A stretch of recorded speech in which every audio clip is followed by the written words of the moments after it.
Kozhikode എരഞ്ഞിപ്പാലത്ത് scooter ഓടയിലേക്ക് മറിഞ്ഞ് യാത്രക്കാരന് പരിക്കേറ്റു. ഒളവണ്ണ സ്വദേശി നിസാറിനാണ് പരിക്കേറ്റത്. ഓടകൾക്ക് സ്ലാബ് പതിക്കണമെന്നാവശ്യപ്പെട്ട് മുഖ്യമന്ത്രി പരാതി നൽകിയിട്ട് ഇതുവരെ ഒരു നടപടിയും ഉണ്ടായില്ലെന്ന് കൗൺസിലർ റിപ്പോർട്ടിനോട് പറഞ്ഞു.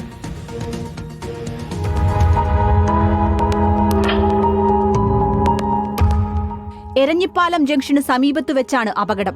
മുന്നിൽ പോകുന്ന കാർ ഇടത്തേക്കു തിരിക്കുന്നത് കണ്ട് ഒളവണ്ണ സ്വദേശിയായ നിസാർ സ്കൂട്ടർ നിർത്താൻ ശ്രമിച്ചതാണ്. സ്കൂട്ടർ തെന്നി മറിഞ്ഞതോടെ നിസാർ ഓടയിലേക്ക് തെറിച്ചു വീഴുകയായിരുന്നു.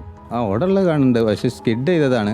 മറ്റേ കാറ് ടേൺ ചെയ്തപ്പോൾ ബ്രേക്ക് പിടിച്ചപ്പോൾ സ്കിഡ് ചെയ്തിട്ട് അതിലേക്ക് വീണത്. അവിടെ ആരായാലും പോകും, അത്ര പീസാൻഡ് അവിടെ. നിർമ്മാണം നടക്കുന്ന മാനാഞ്ചിറ മലാപ്പറമ്പ് റോഡിലെ ഓടയ്ക്കു സമീപം സുരക്ഷാ സംവിധാനങ്ങളൊന്നും ഒരുക്കിയിട്ടില്ല. കാൽനടയാത്രക്കാർ പോലും വഴുതി വീഴാൻ സാധ്യതയുള്ള സ്ഥലത്ത് മുന്നറിയിപ്പ് ബോർഡും കാണാനില്ല.